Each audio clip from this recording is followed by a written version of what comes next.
onze studiedag, waar we het gaan hebben over het thema waarom straffen.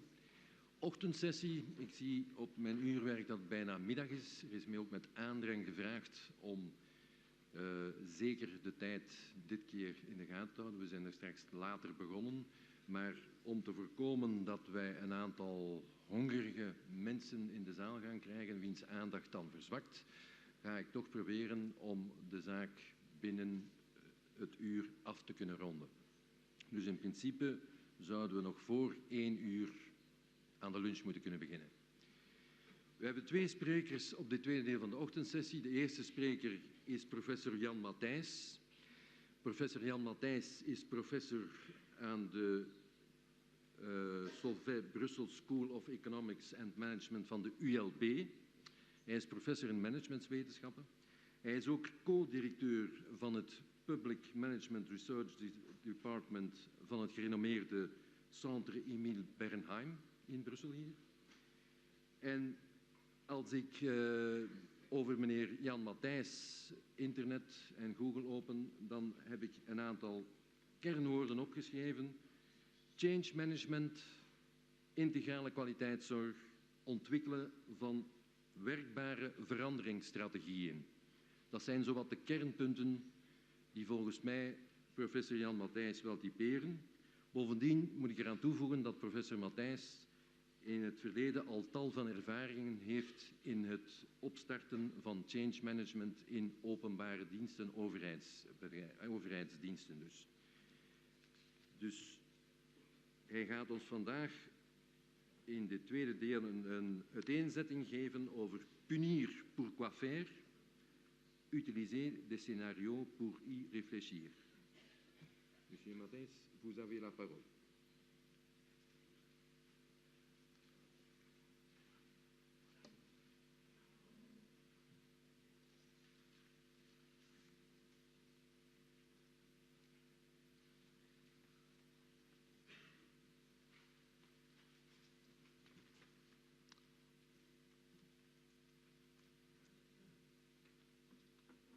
Bonjour à tous. Alors, l'introduction par Monsieur Brebels vous a déjà laissé pressentir que je suis un petit peu un corps étranger dans une journée comme celle-ci, puisque je ne suis pas criminologue, je ne fréquente pas la justice ou le monde pénitentiaire, n'est pas mon métier. Néanmoins, j'y ai été confronté au fil des années, à différentes reprises, au fil de missions de formation, de missions de recherche. Et c'est les conclusions de l'une de ces recherches que je vais vous présenter aujourd'hui à l'occasion de cette journée d'études. Alors, le cadre de la réflexion, c'est donc une démarche un peu hybride entre la criminologie et le management.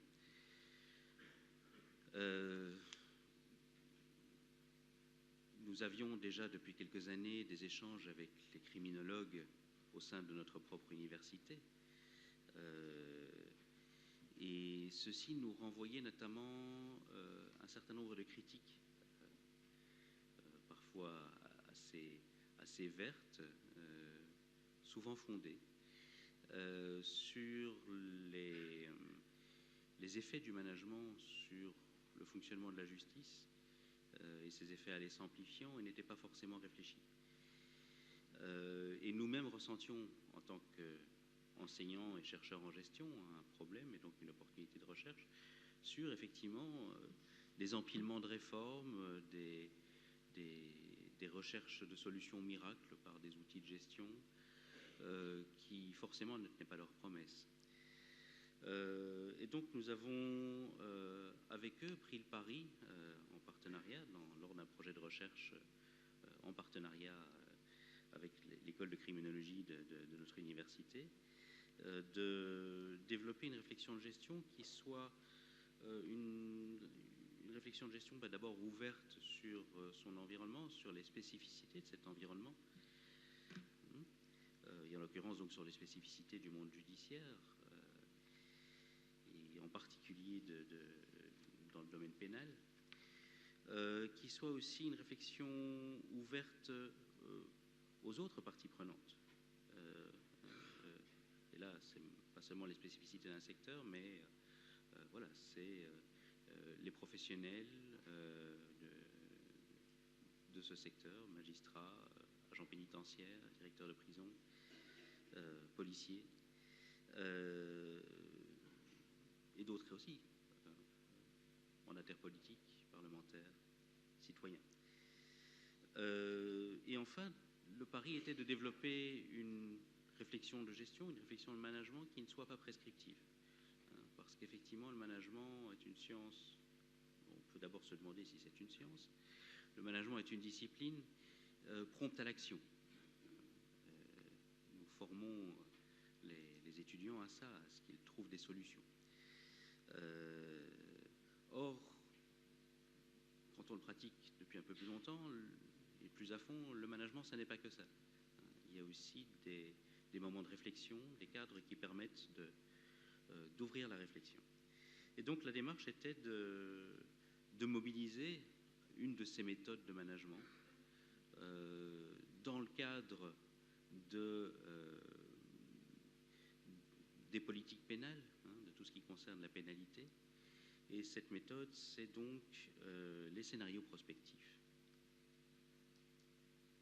Alors, scénario, prospective, de quoi s'agit-il? Alors, en général, dans le management, on s'inscrit dans une optique de planification et de poursuite d'objectifs. On agit en fonction d'un but. Le raisonnement est très fortement axé sur des buts et des conséquences et des effets. Ici, l'idée est non pas de mettre en œuvre, de poursuivre des buts, mais d'explorer. Et donc, explorer, ça suppose d'abord de sortir d'une certaine fatalité, donc de se donner une diversité de possibles. Et donc, c'est à ça que correspond cette idée de scénario, c'est de développer pour la situation d'une organisation, qui vit un certain nombre d'enjeux, des scénarios alternatifs, plausibles, qui chacun raconte une histoire différente. Et qui donc permettent, comme le disent certains auteurs américains, d'apprendre du futur, au lieu d'apprendre du passé. C'est learning from the future. Donc c'est se projeter dans des avenirs possibles, plausibles. Plausibles parce qu'ils sont étayés sur des éléments qui sont déjà émergents, des choses qu'on sent fermentées, des tendances plus ou moins affirmées, des informations dont on dispose, et de représenter ces différents scénarios sous forme de petites histoires qui font sens, qui sont argumentées, convaincantes, et qui permettent de réfléchir à la situation à laquelle on est confronté. Et donc en ce sens-là, d'abord la prospective, et en particulier la prospective à partir de scénarios, ce n'est pas de la prévision, parce qu'on n'essaie pas de prévoir un avenir défini. C'est pas une prophétie, on n'est pas dans une fatalité, c'est pas non plus un raisonnement utopique, en ce sens que justement dans la création des différents scénarios, on va s'attacher à identifier des choses qui sont plus ou moins souhaitables, ou d'ailleurs des choses dont on ne sait pas très bien si elles sont souhaitables ou pas. Ce n'est pas non plus encore de la planification. On n'est pas au stade du choix et de la définition des priorités, de la fixation d'une vision. Il y a des choses qui pourraient aussi s'en rapprocher, qui relèveraient des analyses de sensibilité, de la planification contingente. On parle parfois, par exemple, de scénario budgétaire. C'est pas ça que j'ai en tête ici. On est dans des narrations qui sont peu quantifiées et qui sont qualitativement différentes l'une de l'autre et qui proposent des avenirs.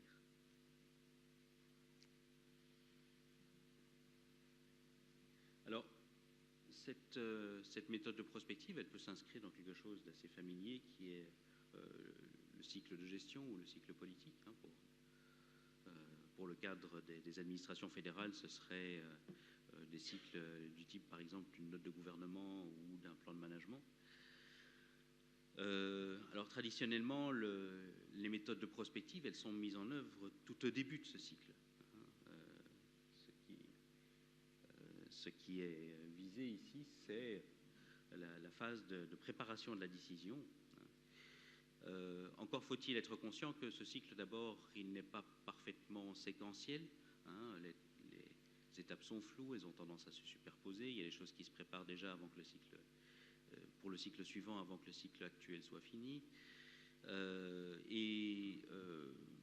La récolte d'informations et l'écoute des signaux, elle peut se faire évidemment tout au long du cycle. Mais enfin, dans la démarche que nous avons adoptée dans le cadre de cette recherche, nous étions là dans quelque chose de relativement classique qui était vraiment de l'ordre de l'aide à la décision politique ou l'aide à la décision de gestion. Alors concrètement, le projet de recherche, comment est-ce qu'il s'est organisé ? L'ambition était d'analyser et de proposer des scénarios pour l'ensemble du système pénal. Et donc d'examiner 5 organisations, 5 piliers qui caractérisent ce système pénal, en termes simplement organiques, par ordre grossièrement séquentiel, la police, le parquet, les cours et tribunaux, les prisons, les maisons de justice. Et d'une part d'analyser chacune de ces 5 piliers, mais aussi d'aller au-delà et de proposer un certain moment des scénarios qui vont donner une vision d'ensemble de ce système pénal et de son évolution. Et donc on a 3 niveaux d'investigation. On a d'une part les pratiques professionnelles, par lesquelles on a essayé d'approcher au plus près les pratiques quotidiennes des agents et des personnes qui travaillaient dans ces organisations, le niveau de l'organisation lui-même, des scénarios pour chacune de ces organisations, et le niveau des politiques. Alors les scénarios eux-mêmes, on les a développés de nouveau à chacun de ces niveaux, avec plusieurs méthodes. D'abord, il y a eu une phase en amont qui n'est pas illustrée ici, qui est d'identifier un certain nombre de questions clés, sur lesquelles je vais revenir tout de suite. Et ensuite, on a posé ces questions clés à des ateliers de prospective, pilier par pilier, qui se sont réunis à 3 reprises et à qui on a demandé de susciter des scénarios, des alternatives, d'alimenter les idées, et qui ont été évidemment une source clé d'information pour la constitution de ces scénarios. En fin de course, pour la définition des scénarios globaux, des scénarios politiques, quand il s'agit de traverser les 5 piliers, de proposer des scénarios de politique pénale d'ensemble, là c'est l'équipe académique qui a procédé, c'est-à-dire, je ne les ai pas encore cités, c'est Benoît Bernard, mes collègues Benoît Bernard, Anne Drumeau et moi-même, en collaboration d'ailleurs avec mes collègues criminologues qui ont jeté un œil critique sur ce qu'on leur proposait, qui nous ont d'ailleurs amenés à distinguer certains de ces scénarios globaux. Ça, je vais sauter. Nous n'avons pas le temps. Alors, voici les questions que nous avons posées aux participants des ateliers de prospective. Ces questions, elles sont tramées par donc 4 enjeux qu'on a définis à partir d'une revue de la littérature. Ces 4 enjeux clés, c'est de l'organisation interne, le fonctionnement interne de chacun de ces piliers, les rôles et fonctions que chacun percevait pour lui-même, la relation à l'environnement sociopolitique, ou l'adaptation à l'environnement sociopolitique, et enfin l'interdépendance et la coopération pénale, c'est-à-dire les relations avec les autres maillons de la chaîne. Donc vous voyez qu'avec des questions de ce type-là, on est sur une analyse qui est beaucoup plus générale que ce qui nous a été proposé par Madame Snaken ou Monsieur Dams ce matin. On pourrait transposer la méthode et réétudier d'autres périmètres et d'autres organisations en posant d'autres questions. Mais voilà le cadre dans lequel s'est inscrite cette recherche et dont les résultats ont été publiés en 2011. Alors, à signaler aussi que voilà, c'est une recherche en 2010-2011, quand on était en train de finir cette recherche, 2020, ça paraissait loin. Maintenant, ça s'est déjà considérablement rapproché. Alors, ces 4 enjeux, ils sont communs aux 5 agences. Ça faisait partie des contraintes pour les identifier. C'est que comme on voulait après concevoir des scénarios qui soient quand même plus ou moins cohérents à travers chacun des 5 piliers et pouvoir proposer des scénarios communs, ben, on devait avoir un fil conducteur. Et donc le fil conducteur, ça a été ces 4 variables clés. Et ça, c'est relativement innovant en termes de prospective. De traverser plusieurs organisations, ce n'est pas facile. Alors, nous allons revenir sur ces variables. Donc, voilà que recouvrent ces variables pour concrétiser un petit peu les choses vis-à-vis des professionnels qu'on réunissait dans les ateliers. Ben voilà, on leur proposait des sujets de réflexion comme quelle autonomie opérationnelle pourriez-vous avoir, comment se ferait la division du travail dans l'organisation interne, ou bien pour la relation à l'environnement sociopolitique, quel est le rapport à l'autorité politique, quel est le rapport à la société civile, quel est le rapport aux médias aussi. Donc, les professionnels étaient chargés de revenir dans les ateliers, de venir et de revenir dans les ateliers, en ramenant non pas une idée, mais une panoplie d'idées et de possibilités. Et à partir des discussions de ces ateliers et de ce qui avait été ramené, nous avons, au fil des 3 ateliers, synthétisé des scénarios. Voilà. Alors voilà les scénarios pour les prisons. Donc vous revoyez les 4 enjeux qui sont ici tracés dans 4 directions cardinales: l'organisation interne, les rôles et fonctions, l'interdépendance, la coopération et l'adaptation à l'environnement sociopolitique. J'ai fait figurer ici juste les noms des scénarios professionnels. Dans chaque axe, il y en a 3. On va y revenir. Alors, une part importante du travail de prospective consiste à donner des noms et à raconter des histoires évocatrices. Elles ne sont pas forcément très longues, mais elles doivent être convaincantes et porteuses de sens pour les lecteurs et les faire réfléchir. Et donc, confronter les lecteurs à des enjeux réels et concrets pour l'organisation dans laquelle ils travaillent. Alors, pour la dimension rôle et fonction, voilà ce que ça donnait pour les prisons. Alors, je ne vais pas avoir le temps de lire tout en détail et je doute que ce soit lisible du fond de la salle. C'est assez tassé. J'ai mis sur le slide les 3 scénarios d'un coup. Mais enfin, pour ce qui concerne les rôles et fonctions, en gros, on se situait dans une gradation suivant le caractère plus ou moins fermé et exclusif de la peine. À un extrême, on a ce que les professionnels eux-mêmes ont baptisé la prison oubli, où la prison reste la réponse principale. Il n'y a pas d'égard aux effets de discrimination socio-économique et il n'y a pas non plus de réflexion ni d'ouverture vis-à-vis du reste de la société à l'égard du fonctionnement des prisons. À l'autre extrême, on trouverait la prison comme solution parmi d'autres,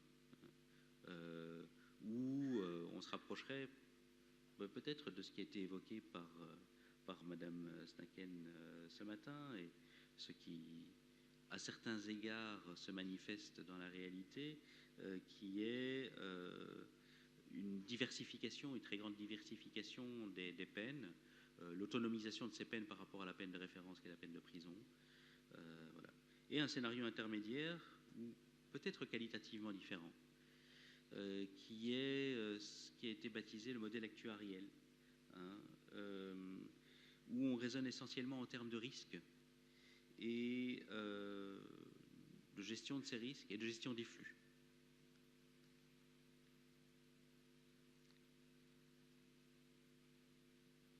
Alors, l'organisation interne.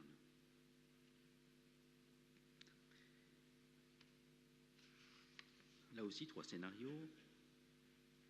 Le modèle managérial, spécialisation et spécification, et l'empilement juridique. Alors, là, les buts à atteindre ils sont tramés par des références différentes. Soit on se réfère à un raisonnement managériel, soit on se réfère à des classifications de détenus, un raisonnement voilà, de classification en population, soit on se réfère au droit. Et c'est à ce moment-là le droit qui deviendrait structurant pour le fonctionnement des prisons. Et le droit, dans le modèle de l'empilement juridique, ce n'est pas seulement le droit pénal et le droit de la détention, c'est aussi toute une série de législations et de réglementations périphériques sur la sécurité et l'hygiène alimentaire, le respect de la vie privée, l'environnement, l'urbanisme, qui était manifestement une préoccupation extrêmement présente pour les professionnels au point d'envahir l'ensemble du fonctionnement interne et de dominer les autres dimensions. Le modèle managériel, pour revenir un petit peu dessus, alors il y a effectivement une notion d'industrialisation du fonctionnement des prisons, de stratégie industrielle, mais il y a aussi une responsabilisation et une mise sous contrôle possible par l'autorité politique liée à la mise en place d'indicateurs de performance, d'une contractualisation, des choses comme ça. Aucun de ces trois scénarios n'est rose. Voilà. Alors, on peut discuter sur le caractère mutuellement exclusif. Idéalement, il devrait l'être. Mais par contre, il y a un signe de réussite de la méthode là, qui est que voilà, les participants ne se sont pas contentés d'opposer les sans-fleurs à l'enfer. On est dans un raisonnement qui a un certain caractère de réalité et où il va bien falloir faire des compromis dans un sens ou dans l'autre. Interdépendance et coopération. Rapidement,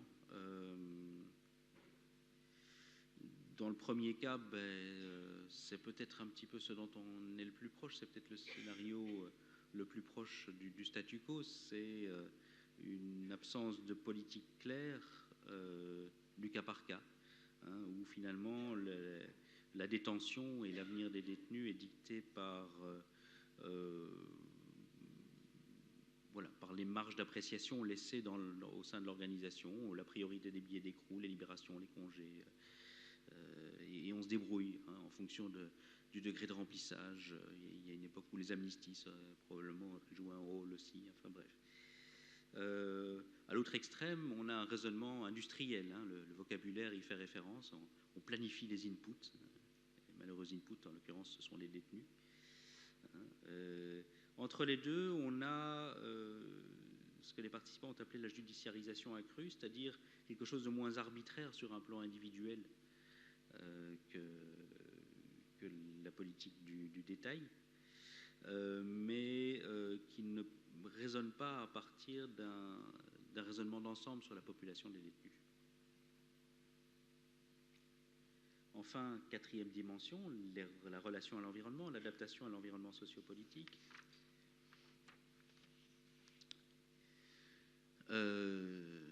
Alors, à la recherche de reconnaissance, c'est les prisons qui se placent sous l'influence de la société civile et des citoyens, et qui cherchent à faire reconnaître leur utilité. La sécurisation exacerbée, là c'est une réactivité non pas à la société civile de manière générale, mais en particulier aux politiques. L'indifférenciation interne-externe, ce serait une forme de banalisation de la détention. Voilà. Où non seulement on se rapprocherait peut-être du scénario la prison, une solution parmi d'autres, mais aussi il y aurait une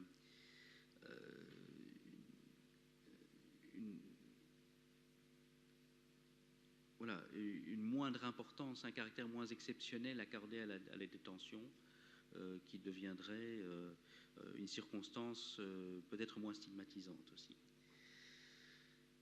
Alors, vous devinez bien, quand je lisais ces différents scénarios dans les 4 axes, qu'il y en a qui se répondent parfois. On a la sensation qu'il y en a qui se correspondent plus ou moins. Et ça, c'est la suite de la démarche. C'est d'assembler ces scénarios métiers pour constituer des scénarios organisationnels.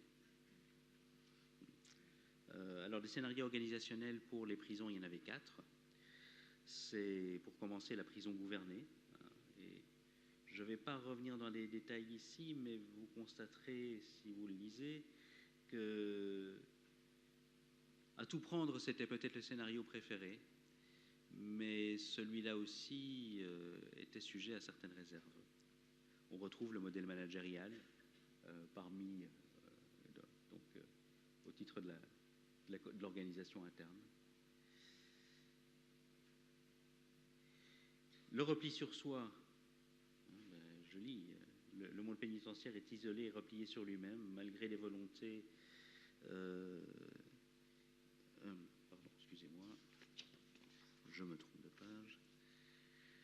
Malgré les volontés de classification et de standardisation, c'est un renforcement de l'opacité du système que l'on observe à cause de la complexité de l'organisation, de la contrainte politique ou du besoin d'ajustement. Et donc on est là dans quelque chose qui est peut-être aussi parfois... qui était relativement proche, en tout cas, de ce que les participants vivaient à ce moment-là. La Libye techniciste, là, finalement, c'est abriter le fonctionnement pénitentiaire derrière un certain nombre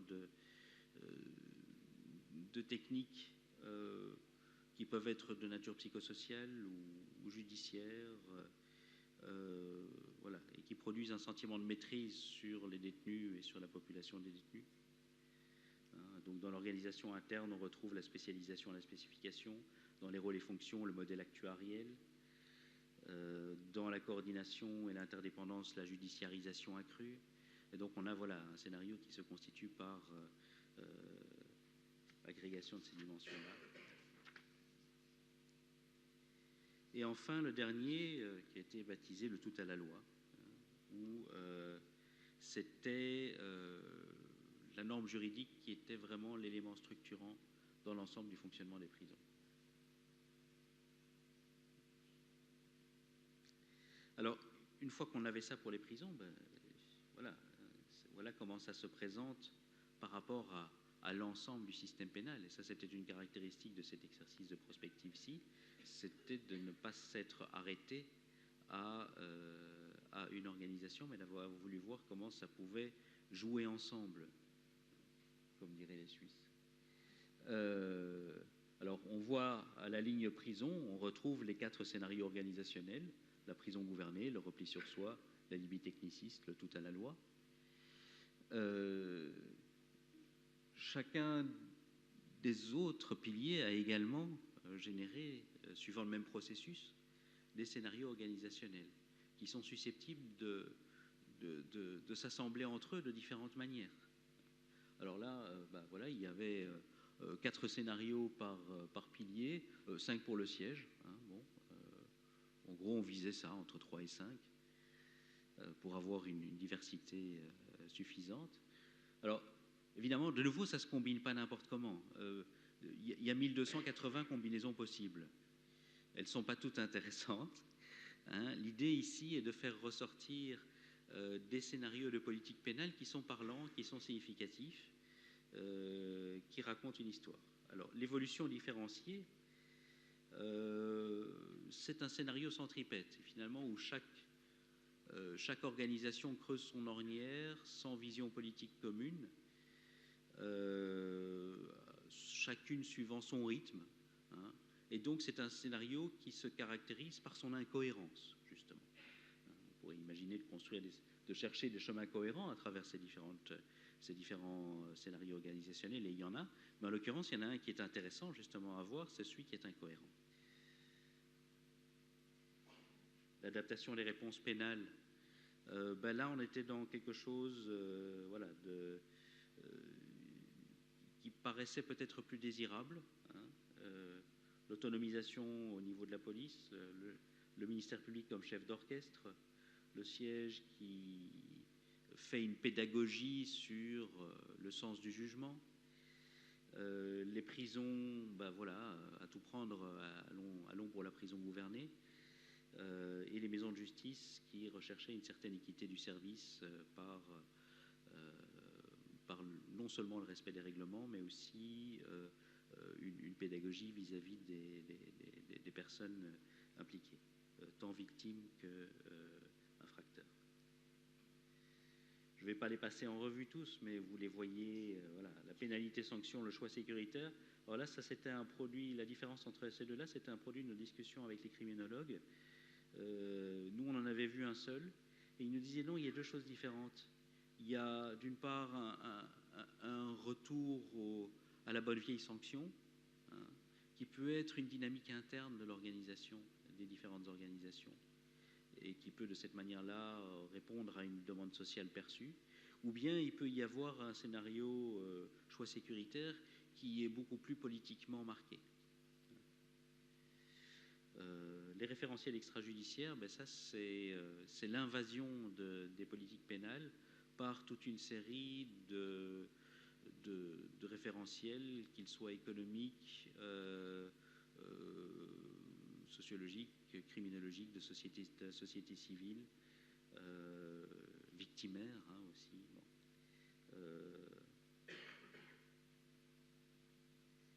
Et enfin, la justice de la victime, où là, la cohérence du scénario s'est créée par la référence à la victime, qui devenait le fil conducteur et qui constituait le fil conducteur des différentes composantes. J'en ai bientôt terminé.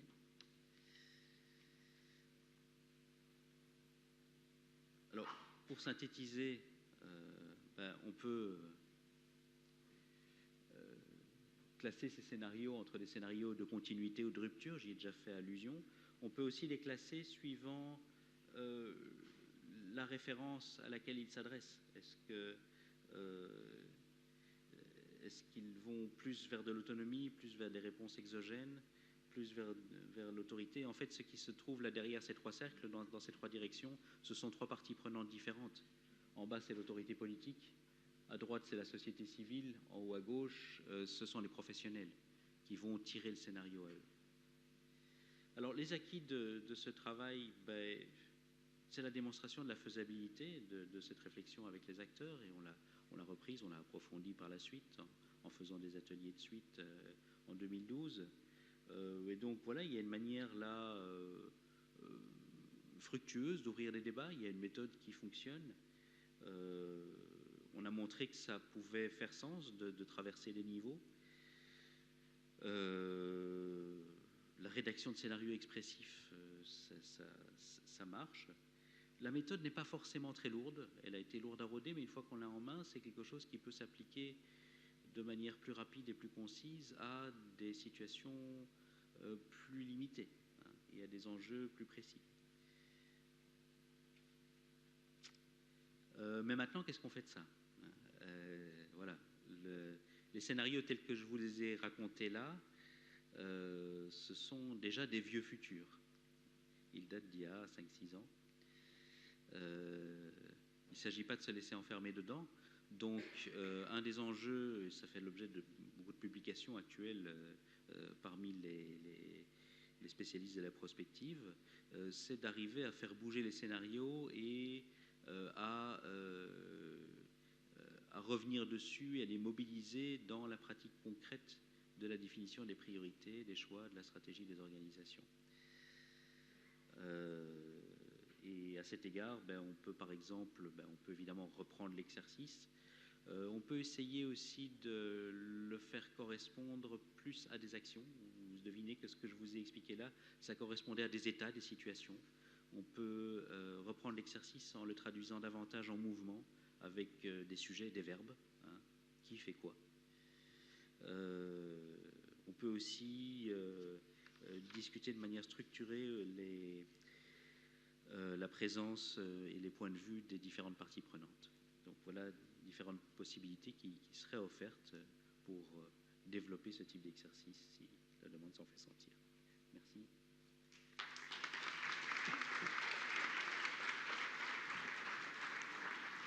Dank u, professor Matthijs, voor deze inspirerende bijdrage, waar dat we vooral uit onthouden dat veranderingsstrategieën, ook in ons wereldje, waar dat wij dagelijks met veranderingen zitten, dat hier waarschijnlijk toch een aantal dingen kunnen uit meegenomen worden.